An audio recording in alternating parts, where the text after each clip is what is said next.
Yeah, I'm still your brother, Evangelist Ebube Joseph Ezaguba. This message in Agala, our Governor Soludo, Governor of Anambra State.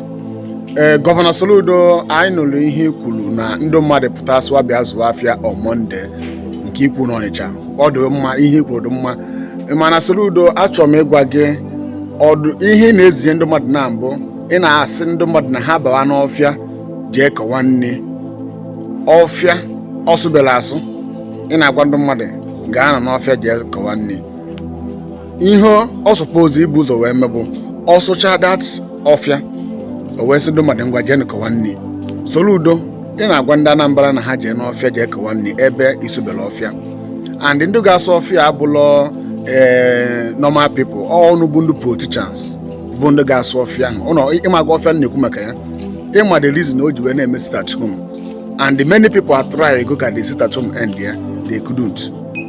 Soludo, ọ bụrụ na ibinye na with all the 5 state governors dị n'ala Igbo, binye unu do serious na Nnamdi Kanu ga-apụta, he will come out.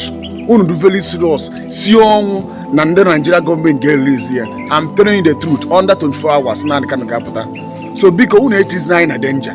Achọrọ m ka ndị mmadụ na-azụ afịa na Monday, mana if you go na the thing confusion, the trouble, buru n'ụzọ sụọ ọfịa, ụnụ sụcha ọfịa kpọzie anyị maka anyị nwa jee kọwa nne.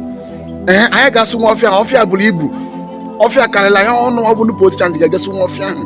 So jee na Abuja jee sụọ n'ọfịa ahụ, ụnụ sụcha ọfịa na Abuja kpọzie na anyị ga-eje kọ nne. Biko unu etizina anyị na danger, biko ụnụ bụ unu ejiri escort na-aga, anyị nwazie nwere nke anyị ji, onwe ihe mere anyị echi ọ na ka anyị ga-esiga. So please stop it.